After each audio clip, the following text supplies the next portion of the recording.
déjà le temps pour mathématiques. Oh, je vais rester ici, sur le sofa, avec ma couverte. Ok, on va faire de la mathématique. Qu'est-ce que vous avez pensé de ma petite introduction? Je voulais faire quelque chose de différent, un peu plus comique, au lieu de juste mathématiques devant un écran chaque jour. Ouais. OK, bon, on va faire la mathématique pour vrai, là, pas juste être sur le sofa avec ma couverte. Bon, je commence avec arrondir à la centaine plus près de nouveau parce que j'ai une élève qui m'a demandé pour de l'aide. Elle avait un peu de difficulté et j'ai dit que j'allais faire quelques autres exemples. Si tu comprends déjà arrondir à la centaine plus près, tu peux sauter cette partie de la vidéo. Tu peux aller à la prochaine partie. Mais je vais faire quelques exemples un peu plus en détail pour cet élève et pour s'il y a d'autres personnes qui ont besoin un peu plus d'aide avec arrondir à la centaine plus près. Je vais commencer avec ça. Alors, voici mon tableau pour arrondir à la centaine plus près. OK? Ça marche exactement comme le tableau pour les dizaines. Il y a juste des exemples où c'est un petit peu différent. Je vais vous montrer quelque chose ici. OK? J'ai un nombre 223. J'ai mis les positions pour que vous n'oubliez pas. OK? Quand on arrondit à la centaine plus près, OK? Ben, les deux positions après centaine, unité et dizaine, on sait déjà que ces deux positions-là vont changer à des zéros. Tout ce qui est après centaine va devenir zéro. OK? Ça, c'est important à se souvenir. Parce que quand on arrondit, on change nos nombres pour qu'ils soient des nombres plus beaux. Et plus beaux, ça, c'est les nombres qui sont plus faciles pour travailler avec, plus faciles pour additionner ou soustraire. Et souvent, les plus faciles, c'est avec beaucoup de zéros. Ça nous aide beaucoup. Alors, on sait déjà que les derniers deux chiffres vont devenir des zéros. Mais la centaine, ben, parce que c'est arrondir la centaine, c'est elle qui va changer ou peut-être pas. Soit qu'on arrondit par en bas et ça reste un 2, ou on arrondit par en haut et ça devient un 3.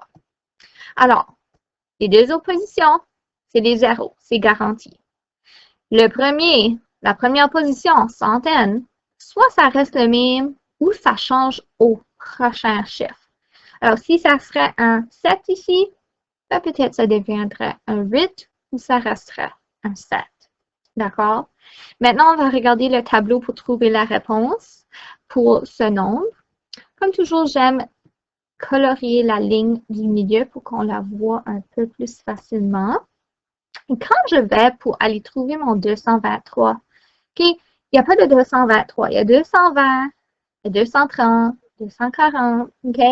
Parce que je n'ai pas de place pour tous ces numéros-là, 21, 22, 23, ça serait trop de place parce que j'aurais besoin de ça à chaque ligne. Ouh, ça va faire beaucoup de nombres, OK? Alors, pour situer le 223, OK, je peux arrondir à la dizaine plus près en premier. OK, 23, c'est très proche à 20. Alors, je vais en sortir 220. OK? Et regarde sur quelle ligne que je suis. Je suis sur cette ligne. Alors, ça veut dire que j'essaie de déterminer est-ce que c'est plus proche à 200 ou à 300.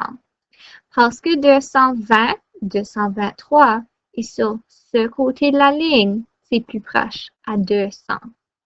Mon 200 a plus l'air à un 20, mais c'est ça la réponse. C'est plus proche à 200.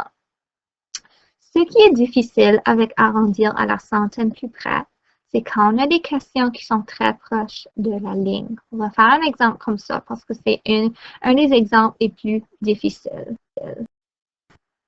OK, avant que je continue avec mon prochain exemple, je viens de penser à quelque chose qui va aider un peu. Si tu trouves que c'est très difficile de situer le 223 sur le tableau, OK, trouve à peu près où ça serait. C'est entre 220 entre 230. Alors, tu peux juste comme encercler ici. C'est quelque part ici. OK? Là, tu es quand même sur un côté de la ligne et tu peux quand même voir que c'est plus proche à 200. Alors, tu n'as pas besoin de trouver exactement où ça serait. Si ça serait un autre nombre ici ou un nombre ici, OK? Je vais faire ça aussi, OK? Si c'est plus facile pour toi. Mais maintenant, si on est entre la ligne, c'est là que c'est plus difficile et on doit être plus exact. Alors, je vais faire un exemple comme ça. Alors, je vais effacer mon nombre ici. Quel nombre que je vais faire? Si on ferait 649. Bon, là. Alors, 649, ben, c'est entre 640 et 650. C'est vraiment proche à 650. Mais attention, OK? Ce côté, c'est tous les nombres qui finissent avec 00. Oh, c'est pas très beau, mes 00. Ils sont tous collés ensemble. À 40. OK? Tous les nombres qui finissent 00 à 49. Bon, ben, nous, notre numéro finit avec 49. Et l'autre côté, c'est tous les nombres qui finissent de 50 à 99. M'excuse, ça prend comme très longtemps à écrire. OK? Parce que celui-ci finit avec 49, il va être sur ce côté. Alors, je vais le mettre ici avec le 640 et je vois que c'est plus proche à 600. OK? Alors, ça, c'est vraiment important à se souvenir. 00 jusqu'à 49, c'est ce côté ici. 50 à 99, c'est ce côté ici. Voici un autre exemple. Alors, je vais effacer lui et lui. Si je fais comme 852, OK? Pense au nombre ici. 00 à 49, 50 à 99. 52, c'est entre les deux nombres ici. 850 ici. Bon, c'est plus proche à 900. D'accord? OK, on va continuer avec d'autres exemples. OK, voici un autre exemple, 337. OK, on va utiliser nos nombres en haut pour nous aider. Je pense que ça va rendre ça un peu plus facile. OK, alors, on va regarder les deux derniers chiffres. OK, parce que mon 00 à 49 et 50 à 99, quand je parle de ça, je veux dire la dizaine et l'unité. C'est les deux derniers chiffres. OK, on sait déjà, ça finit avec 37. C'est sur ce côté ici. OK, maintenant, je vais aller dans les 330, 340. OK, alors je sais que mon nombre est environ ici. C'est sur ce côté, alors c'est plus proche à 300. OK, bon, là, on commence à avoir des petites stratégies pour quoi faire. Voici ce que je pense que tu devrais faire. Ce qui serait le plus facile. Regarde ton nombre. Regarde les deux derniers chiffres. Est-ce que c'est entre 00 et 49 ou 50 à 99? Tout de suite, tu vas trouver quel côté tu vas être. Après ça, trouve proche de ton nombre. Et après ça, trouve l'arrondissement. OK? Si tu suis ces étapes, je pense que tu devrais être OK. Je vais te donner comme juste 2 ou 3 exemples à essayer toi-même. Et après ça, la vidéo va continuer avec les prochaines choses que vous êtes supposé de voir aujourd'hui. OK, je veux que tu essaies cet exemple toi-même. 664. Alors, regarde dans mon tableau, tu peux prendre une feuille de papier et écrire un peu, essayer de trouver la réponse toi-même. Alors, tu peux arrêter la vidéo et faire ça. OK, moi, je vais continuer maintenant. Premièrement, je vais regarder les deux derniers chiffres. C'est 64. Je sais que 64, c'est entre 50 et 99. On va être sur ce côté du tableau. Maintenant, on regarde tout. 664. OK, je vais être comme dans les 660, 670. Alors, je vais dire environ ici. Bon, je suis sur ce côté, c'est plus proche à 700. OK? Alors, quand j'arrondis 664, c'est plus proche à 700. J'espère que tu as eu cette réponse. On va faire un autre. OK, un autre exemple, 246. Je veux que tu essayes de trouver comment on va l'arrondir, qu'est-ce que ça veut devenir, comment on le trouve sur le tableau. Alors, arrête la vidéo et essaye toi-même. Moi, je vais continuer maintenant. On va dire que tu as eu le temps d'arrêter. OK, je regarde les deux derniers chiffres. 46. 46, c'est entre 00 et 49. Alors, je sais que c'est quelque part sur ce côté. Maintenant, si je regarde tout le nombre, c'est 246. Alors, ça fait comme environ ici. N'oublie pas, on reste sur ce côté de la ligne. Alors, je vais juste encercler le 240. Je vais pas sur l'autre côté de la ligne. Je reste ici. Alors, c'est plus proche à 200. OK, celui-ci est devenu 200. Je vais arrêter là parce que ma vidéo commence à être un peu longue. OK? J'espère que ceci a aidé. Pour ceux qui avaient de la difficulté, ça vous a aidé à comprendre un peu plus. J'aimerais tellement être là en personne pour vous aider pour vrai. Je sais que c'est pas le même. Si tu as encore de la difficulté à l'école, quand on retourne éventuellement, je vais pouvoir t'aider un petit peu plus. On va avoir beaucoup de rattrapage à faire. Il y a différentes personnes qui ont fait un peu de travail, tout le travail, pas de travail. Alors, je vais travailler avec tout le monde pour faire sûr que vous comprenez. OK, maintenant, on va continuer avec le restant de la vidéo. Bonjour les élèves. On va faire des problèmes écrits avec l'estimation. Alors, dans ces problèmes, je ne vais pas vous dire arrondi à la dizaine plus près, à la centaine plus près, au millier plus près. OK? C'est juste l'estimation et avec l'estimation, tu choisis comment tu veux arrondir parce que chaque question est différente. Il y a certaines questions où peut-être ça fait plus de sens d'arrondir à la centaine plus près. Il y a d'autres questions où ça fait plus de sens d'arrondir à la dizaine plus près. On va voir quelques exemples et vous allez voir quand on choisit quel type d'arrondissement. Alors, pour commencer, l'estimation est importante. Okay? Regardez ce que j'ai ici. En bas ici, ceci c'est un circulaire de Walmart. On a deux spéciales. On a des poêles à frire pour 29,97 $. Et on a de la vaisselle pour 49,97 $. Et regardez ce que j'ai écrit. On utilise l'estimation presque chaque fois qu'on va au magasin. Regardez les prix ici. On ne va pas dire ça coûte 29,97 $. Ouf, c'est trop long. C'est plus vite de dire ça coûte environ 30 $. Alors, vous voyez ce que j'ai fait. Mon 29,97 $, je l'ai arrondi à 30. Et on fait ça tout le temps. Ensuite, quand on voit quelque chose qui est 19,99 $, on va juste dire, oh, c'est 20 $. OK? On le fait tout le temps sans même réaliser. Et c'est la même chose pour la vaisselle ici. Au lieu de dire c'est 49,97 $, on peut juste dire ben, c'est environ 50 $. Beaucoup plus facile, beaucoup plus vite à dire. OK?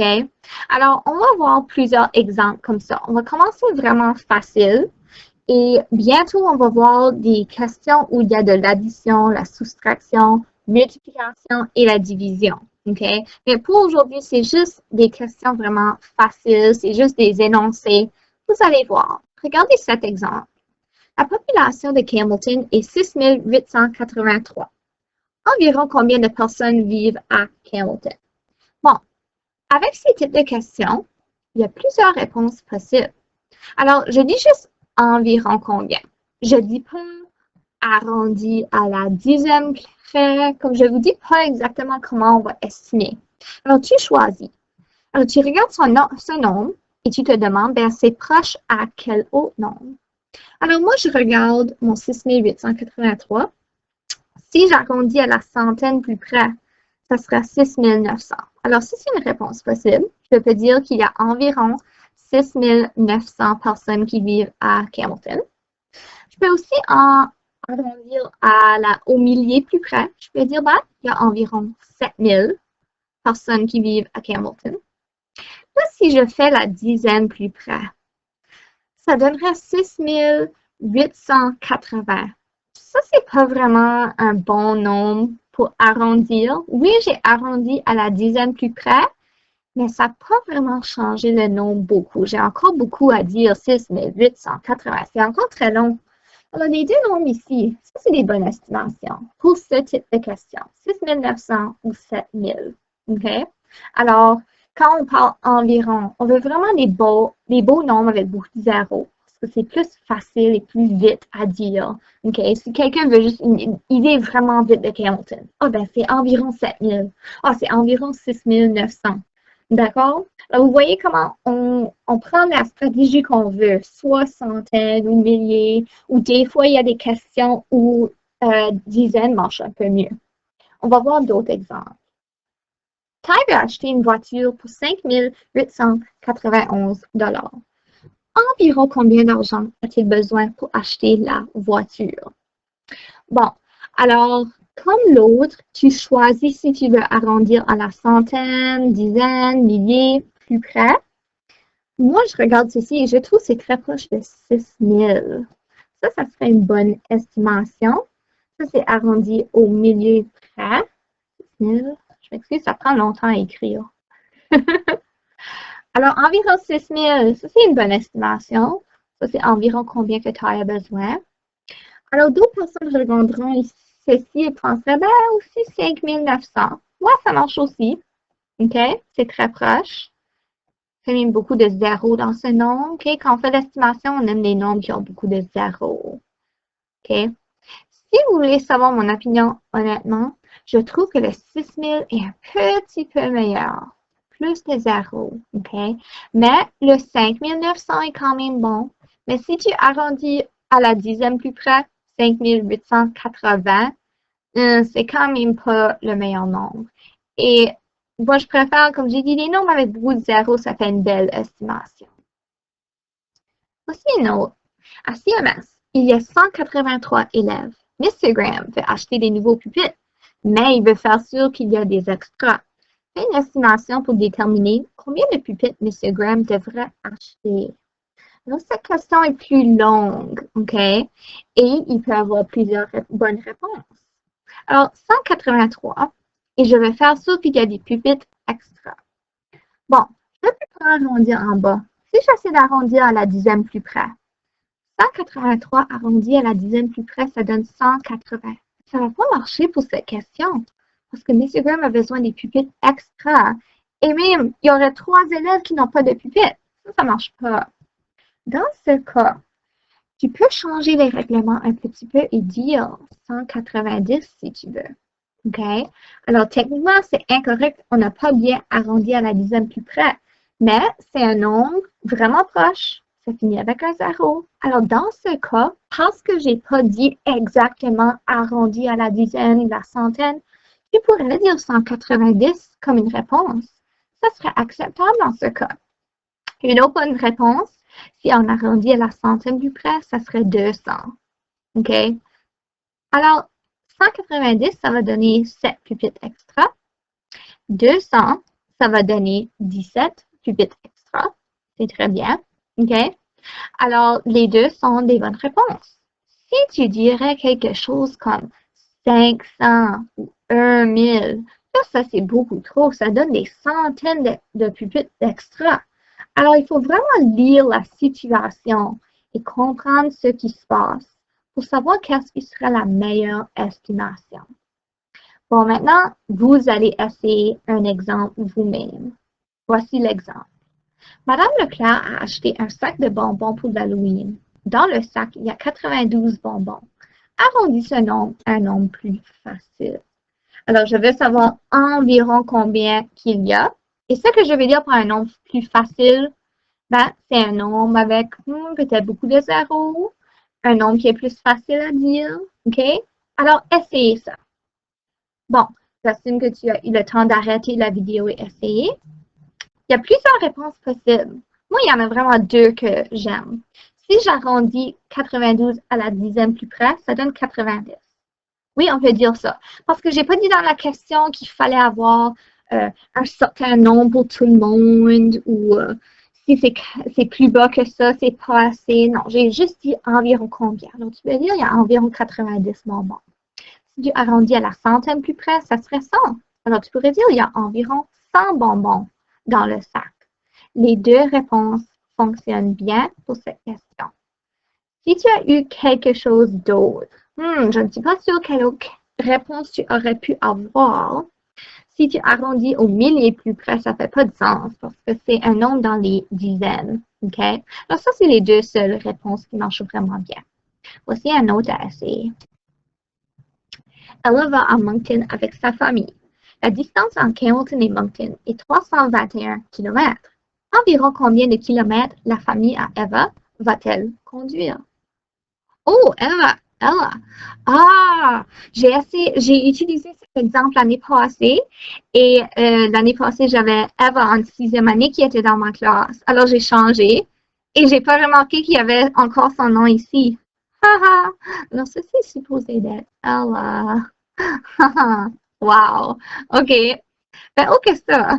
Peux-tu essayer de trouver le bon nombre? Alors, si on estime c'est 321. Arrête la vidéo et essaye la question. Bon, je vais montrer la réponse maintenant. Alors, peut-être tu as dit 320 si tu as arrondi à la dizaine plus près. Ou peut-être tu as dit 300 si tu as arrondi à la centaine plus près. Eh bien, ça marche. Les deux sont bons. Les deux sont une estimation de 321. Et dans cette question, je dis juste environ combien de kilomètres. OK? Rien de spécial. C'était pas comme la question avec les pupitres où il devait avoir des extras. Alors, beaucoup plus. OK? Ceci, ça marche. On va faire un autre exemple. Pendant le dernier festival du saumon, 1823 personnes sont allées à Campbell Amusements. Environ combien de personnes ont participé? Alors, tu vois le nombre ici. Donne-moi une bonne estimation de ce nombre. Arrête la vidéo et essaye pour toi-même. OK. Alors, 1823. Si j'arrondis au millier plus près, ça donnerait 2000. On peut dire qu'il y avait environ 2000 personnes. Ouais, j'aime ça. Ça marche. 2000. Là. Si on arrondit à la centaine plus près, 1800. Ouais, ça marche aussi. On peut dire qu'il y avait environ 1800. Tada. Mais si je fais à la dizaine plus près, je trouve notre nombre est trop haut pour ça. Parce que à la dizaine plus près, ça donnerait 1820. C'est pas vraiment un beau nombre. OK? Les deux ici sont vraiment les meilleures réponses. Alors, on peut dire environ 2000 personnes ont participé ou environ 1800 personnes ont participé. OK? Bon, je vais arrêter là pour maintenant. Et demain, il y aura une feuille de travail avec des questions semblables à ceux-ci que tu peux essayer, juste pour me montrer que tu comprends comment estimer dans certaines situations. C'est tout pour aujourd'hui. Au revoir les élèves.